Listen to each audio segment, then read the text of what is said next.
आप सभी को जय मसीह की। आज परमेश्वर के वचन में आप सभी का स्वागत है।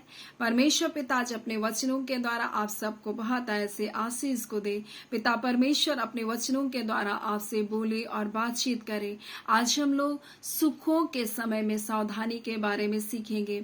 अक्सर दुख के समय में भी परमेश्वर कहता है हमको सावधानी बरतना है, और इसलिए पहला पत्रस 5 उसका 7 और 8 में इस प्रकार से लिखा है, अपनी सारी चिंता उस पर डाल दो क्योंकि उसको तुम्हारा ध्यान है। सचेत हो और जागते रहो क्योंकि तुम्हारा विरोधी शैतान गरजने वाले सिंह के समान इस खोज में रहता है कि किसको फाड़ खाए। यानी कि परमेश्वर बोल रहा है, जब तुम चिंता करते हो, जब तुम निराशाओं में होकर जाते हो, शैतान इस बात का फायदा उठाता है और तुम्हारे मन में इस विचारों को डालता है। तुम्हारा परमेश्वर तुम्हारी नहीं सुनता, तुमसे प्रेम नहीं करता, तुम्हारे कुछ चिंता नहीं है। उसके वचन, उसकी प्रतिज्ञाएं, बस ऐसे कई प्रकार के विचारों को डालकर शैतान आपके जीवन को नाश करना चाहता है। इसीलिए परमेश्वर का वचन कहता है, सचेत हो और जागते रहो क्योंकि तुम्हारा विरोधी शैतान गरजने वाले सिंह के समान इस खोज में रहता है कि किसको फाड़ खाए। और कई बार वो आपके भावनाओं में होकर कार्य करता है। कई बार वो आपके विचारों में इन बातों को डालता है कि देखो तुम्हारी ये दशा है, अगर वो चंगा करने वाला है तो तुम चंगा क्यों नहीं। और ऐसे नकारात्मक अविश्वास के बातों को आपके जीवन में डालकर वो आपके आशीषों को न सिर्फ चुराता है, परंतु आपको परमेश्वर की उपस्थिति से, परमेश्वर की संगति से वो आपको दूर लेकर के चला जाता है। इसलिए परमेश्वर का वचन आगे लिखा, विश्वास में तुम दृढ़ बने रहो। यानी कि वो कहना चाहता, अपने विश्वास को मजबूती के साथ तुम थाम करके रखो क्योंकि वो शैतान है जो तुम्हारे जीवन में इस प्रकार के विचारों को डाल रहा है कि अब कुछ भी नहीं हो सकता। आपको चिंताओं में, आपको व्याकुलताओं में, आपको निराशा में, आपको हताशा में डाल करके वो परमेश्वर की उपस्थिति से आपको दूर ले जाना चाहता है। परंतु परमेश्वर का वचन कह रहा है, तुम्हारा विरोधी कौन है? शैतान है जो गरजने वाले सिंह के समान है और इस खोज में रहता है, इस खोज में रहता है कि किसको वो निराश कर दे, किसको वो तोड़ दे और उसको क्या करे, परमेश्वर की उपस्थिति से दूर ले जाकर उसके जीवन का नाश कर दे। इसलिए परमेश्वर का वचन कहता है, विश्वास में दृढ़ होकर या जानकर उसका सामना करो कि तुम्हारे भाई जो संसार में ऐसे ही दुख को सह रहे हैं, और अब परमेश्वर जो सारे अनुग्रह का दाता, जिसने तुम्हें मसीह में अपनी अनंत महिमा के लिए बुलाया, थोड़ी देर दुख उठाने के बाद आप ही तुम्हें सिद्ध करे और स्थिर और बलवंत करेगा। यानी कि ये दुख, ये परेशानियां जो आपके जीवन में आ रही है, इन परेशानियों से परमेश्वर आपको निकाल बाहर करेगा और आपको दृढ़ मजबूत करके, आपको ताकतवर, आपको सामर्थी बनाएगा।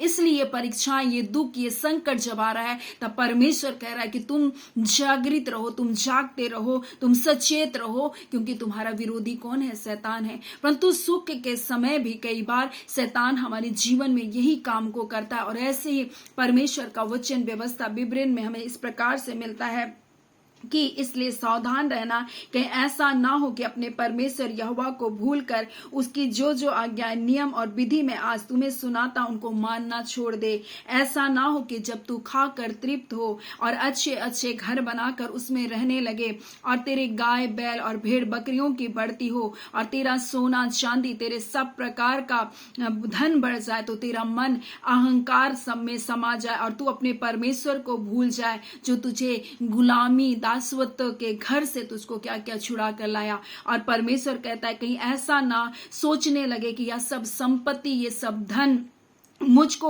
अपने भुजबल से, अपनी ताकत से, अपनी सामर्थ्य से मुझको प्राप्त हुआ है। और क्योंकि तू अपने परमेश्वर यहोवा को स्मरण रखना, क्योंकि वही है जो तुझे संपत्ति प्राप्त करने का सामर्थ्य देता है। और सुख के समय में सावधान रहने के बारे में परमेश्वर हमसे कहना चाहता है।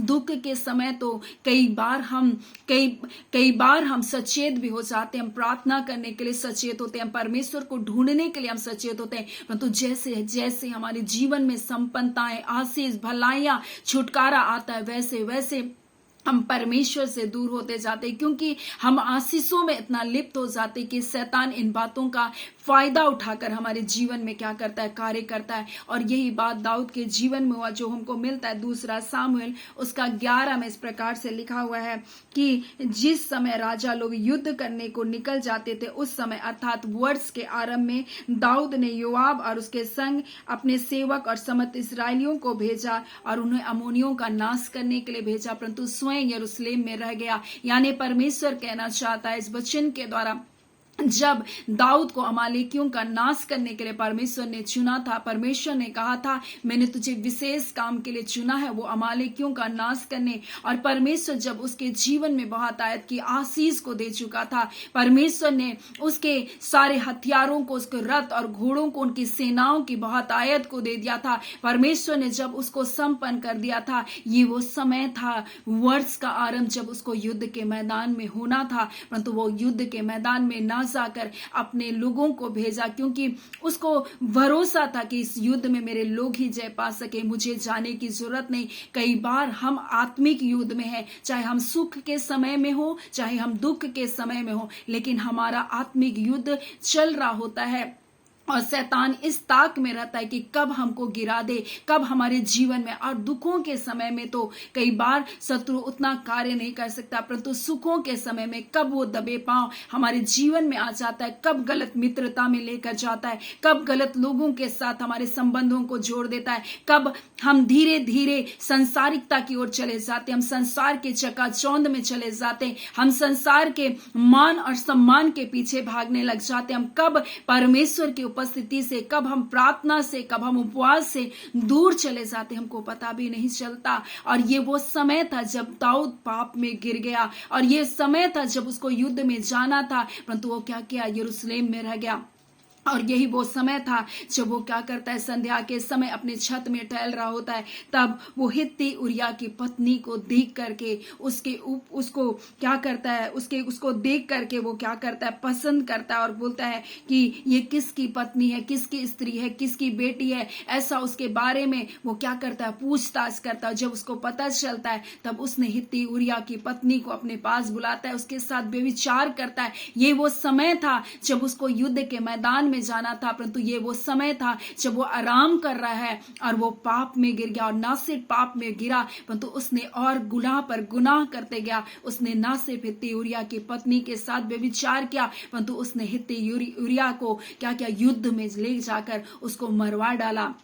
और पाप हमेशा पाप को आकर्षित करता है, और एक पाप दूसरे पाप को, और ऐसे पापों में मनुष्य क्या करता है, गिरता चला जाता है। कभी कभी हम सुख के समय सोचते हैं कि पहले जब हम तकलीफों में थे, पीड़ाओं में थे, हम परमेश्वर को पुकारे होंगे और बोलेंगे प्रभु मुझको नौकरी दे, मुझे अच्छी जॉब दे, मुझे अच्छा परिवार दे। लेकिन जब परमेश्वर ने आपको दे दिया, आप धीरे धीरे धीरे कहीं ना कहीं गलत संगति, गलत मित्रता, थोड़ी थोड़ी शराब की आदत, थोड़ा थोड़ा संसारिक भोग विलास, थोड़ा संसार का आनंद, थोड़ी अच्छे ऐसे संसारिक घमंडी लोगों के साथ ऐसी मित्रता, और आपके अंदर भी थोड़ा ना थोड़ा घमंड कहीं ना कहीं आता चला जाता, और ऐसे ही आपके आत्मिक जीवन का क्या करता है, ये पतन करता चला जाता। और परमेश्वर इसलिए कहना चाहता है कि बोलता है तब तेरे मन में अहंकार समाना जाए, बोलता है, और तू अपने परमेश्वर को भूल ना जाए, और तू ऐसा ना सोचने लगे कि सब कुछ मैंने अपनी ताकत से अर्जित कर लिया, मैंने धन संपत्ति सब कुछ अपने बुद्धि से, अपनी ताकत से अर्जित कर लिया। और परमेश्वर बोला इसलिए तू सावधान रहना, क्योंकि जब तू अच्छे घर बना ले, जब तू अच्छा भोजन करने लगे, जब तेरे सोना चांदी बहुमूल्य चीजें बढ़ने लगे, जब तेरी धन संपत्ति बढ़ जाए, तब तू सावधान रहना, कहीं तू मुझको भूल ना जाना। और ये सावधानी का समय था दाऊद के लिए, परंतु ये समय उसने क्या किया, अपने परमेश्वर की उपस्थिति से वो दूर चला गया, परमेश्वर की संगति से वो दूर चला गया। परमेश्वर ने जो जिम्मेदारी, जो कार्य उसको सौंप कर रखा था, उस कार्य से वो दूर चला गया, और उसने क्या किया, उस समय बड़े पाप में वो गिर गया। और इसलिए परमेश्वर का वचन 12 अध्याय में इस प्रकार से लिखा है, इसलिए अब तलवार तेरे घर से कभी दूर ना होगा, क्योंकि तूने मुझे तुच्छ जानकर हित्ती उरिया की पत्नी को अपनी पत्नी कर लिया। और परमेश्वर इसलिए बोल रहा है क्योंकि तूने जो हित्ती उरिया को मरवा डाला और उसकी पत्नी को तूने अपनी पत्नी कर लिया, इसलिए अब तेरे घराने से क्या नहीं होगा, तलवार दूर नहीं होगा। फिर परमेश्वर इस प्रकार से कहता है, तो भी तूने जो इस काम के द्वारा यहोवा के शत्रुओं को तिरस्कार करने का बड़ा अवसर दे दिया। और परमेश्वर इसलिए कहना चाहता है, हम शत्रु को मौका दे देते हैं। जब हम सावधान नहीं रहते और हमारे जीवन में दबे पांव शैतान क्या करता है, पाप को लेकर आता है, थोड़ा सा लेकर आता है, थोड़े से वो बढ़ाता जाता है और थोड़ी सी गलत मित्रता ये सुख के समय आती है, ये दुख के समय नहीं। परंतु परमेश्वर कहना चाहता है, तुम दुखों में भी सावधान रहो, जागृत रहो, सचेत रहो, प्रार्थना करते रहो। वैसे ही सुख के समय में भी तुम क्या करो, सावधान रहो, सचेत रहो। और परमेश्वर इसलिए बोल रहा है कि तूने जो गलतियां की, तूने जो पाप किया, इसलिए अब तलवार तेरे घर से दूर नहीं होगा। और परमेश्वर इस प्रकार से कहता है कि यहोवा के शत्रुओं को तिरस्कार करने का बड़ा अवसर दे दिया, और इस कारण तेरा जो बेटा उत्पन्न होगा वह अवश्य मर जाएगा। आपने सुख के समय जब परमेश्वर का तिरस्कार करते हैं, आपके शत्रु आपके जीवन में क्या करता है, मौका ढूंढता है आपकी हानियों को करने का, आपके परिवार में विपत्तियों को लाने के लिए वो मौका ढूंढता है। कि कई बार दुखों में तो हम परमेश्वर को बहुत ढूंढते हैं, परंतु सुख आता है तो हम परमेश्वर की उपस्थिति से, प्रार्थना से, आराधना से, परमेश्वर की वचन की संगति से हम दूर होने लगते हैं। और यही वो समय है, सुख का वो समय है जहां हमें सावधान रहने की जरूरत है। और दाऊद ने क्या किया, अपने जीवन में हानियों को देखा, दाऊद ने उस बेटे की मृत्यु को देखा, दाऊद ने अपने घराने में तलवार को देखा, जो कभी वो तलवार उनके परिवार से नहीं हटा। इसलिए परमेश्वर आज अपने वचन के द्वारा अपने लोगों से कहना चाहता है, सुख के समय भी तुम सावधान हो जाओ। जब परमेश्वर ने आपकी अच्छी नौकरी दी, आप इन धनों को कहां इस्तेमाल कर रहे, क्या आप इसके द्वारा परमेश्वर की महिमा को कर रहे हैं? परमेश्वर ने आपको, जब एक परिवार को आपको कमी था, परमेश्वर ने इन परिवार को दिया, आज आप अपने परिवार को किन शिक्षाओं की ओर लेकर जा रहे? परमेश्वर ने आपको बच्चों की आशीष दी, क्या आप परमेश्वर के बच्चों को धर्म की मार्ग की शिक्षा को दे रहे, या आप उनको संसार में कैसे जीना है, संसारिकता में कैसे बढ़ना है, लोगों के सामने कैसे उठना बैठना, सिर्फ इन्हीं बातों को सिखा रहे, या परमेश्वर के सामने आपको कैसे चलना है, आप इन बातों को सिखा रहे? और ये सुख का समय आप अपने परिवार को कैसे चला रहे, आप अपनी जिंदगी को कैसे चला रहे, आपकी मित्रता कैसी है? आप संसार की ओर तो नहीं जा रहे, संसार के भोग विलास में, संसारिकता में तो अपने जीवन के लिए नहीं चले, क्योंकि लिखा है, जो शरीर के लिए बोएगा वो क्या करेगा, विनाश की कटनी को काटेगा, परंतु जो आत्मा के लिए बोएगा वो आत्मा की कटनी को काटेगा। आज आपके जीवन में परमेश्वर ने आशीष को दिया, आप किस बात के लिए कार्य कर रहे हैं? आप क्या परमेश्वर की महिमा के लिए उसको इस्तेमाल करें, या फिर संसार में भोग विलास, संसार के आकर्षण में, संसार के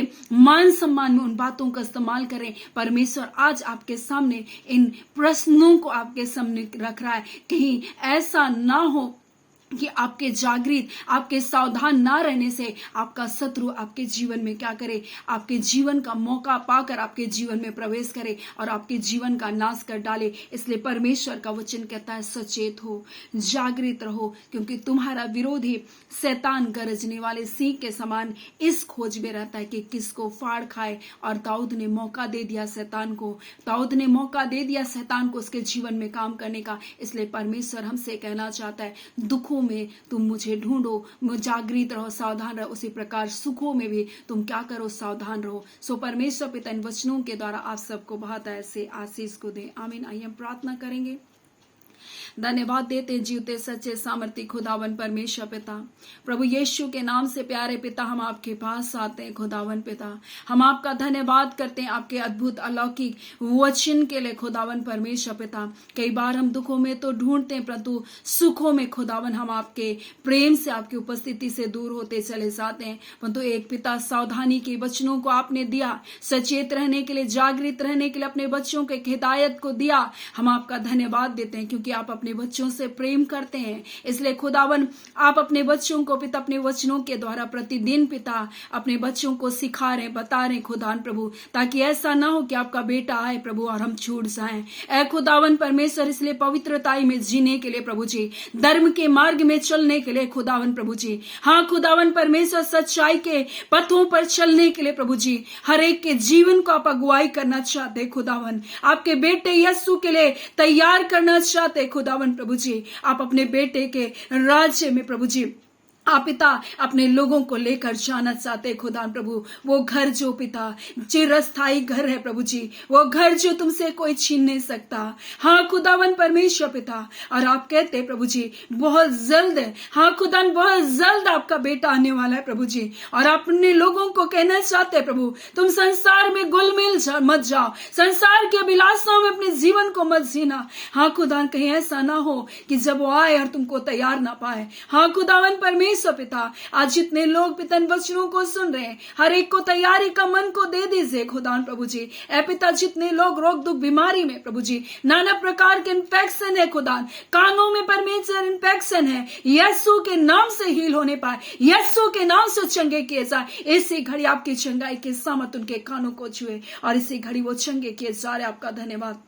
आप पिता, मुंह में जितने भी घाव हैं, छाले हैं, यीशु के नाम से इसी घड़ी चंगाई को पाने पाए। यीशु के नाम से हम चंगाई को रिलीज करते हैं। इनके जीवन में हर प्रकार का अंधकार का बंधन, दुष्ट की सारी युक्तियों का इनके जीवनों से जलाते हैं खुदा। हर प्रकार का अंधकार का कार्य जले प्रभु जी। बेरोजगारी की आत्मा निकल बाहर हो परिवारों से, अशुद्धता की आत्मा निकल बाहर हो यीशु के नाम से। खुदावन परमेश्वर, आप जय छुटकारे को दे रहे आज के, हाँ पिता परमेश्वर, आज के दिन में खुदावन परमेश्वर आप बंधनों को तोड़े, इनके जीवन से बीमारियां चंगे की जाए यीशु के नाम से। इसी घड़ी खुदा प्रभु जी, इनके परिवारों में प्रभु जी आपका पवित्र आत्मा का कार्य होने पाए। और जितने लोग परमेश्वर आज बीमारी के बिछौने में उठ खड़े होने पाए, ऐ खुदावन हर प्रकार का दर्द और पीड़ा शरीरों से निकल बाहर होने पाए। हर प्रकार का अंधकार का कार्य परिवारों से जो बंधन बंधुआई की आत्मा है, अकाल मृत्यु का बंधन है, हाँ पिता एक जैसी बीमारियों का बंधन है, आज यीशु के नाम से टूटने पाए। खुदावन जितने हॉस्पिटलों में यीशु के नाम से चंगे किए जाए। खुदावन परमेश्वर, डॉक्टरों ने कह दिया इनका रिपोर्ट ऐसा है खुदा, किसी को पत्र ये करके कह दिया, पत्र यीशु के नाम से टूट नहीं पाए। खुदावन वो हील होकर आपके नाम की महिमा का कारण हो रहे हैं, आपकी गवाही का कारण बन रहे हैं। आपका धन्यवाद देते। कर्ज की समस्याओं के पिता इनके जीवन से निकाल बाहर होने पाए। आज हम कर्ज के जितने भी बंधन है, हम यीशु के नाम से इनकी जिंदगियों से तोड़ते हैं। खुदावन परमेश्वर पिता, आप हर एक को आशीष और जय छुटकारे को दे रहे पिता, आपका धन्यवाद। खुदावन हमारी विनती, हमारी प्रार्थनाओं से कहीं बढ़कर आपके पवित्र आत्मा के द्वारा इनके परिवारों में कार्य कर रहे हैं। खुदावन जितने लोग आज प्रार्थना कर रहे हैं, हर एक का प्रार्थना हाँ खुदा जो आपकी इच्छा के अनुसार है, यीशु के नाम से हाँ आमीन के साथ पूरी की जाने पाए। खुदावन आपका धन्यवाद, आपने प्रार्थना सुन लिया। प्रार्थना आपके बेटे यीशु के नाम से मांगते हैं, दया सुन अनुग्रह से ग्रहण कर लीजिएगा। आमीन। परमेश्वर पिता आप सबको बहुत ऐसी आशीष को दे। आमीन।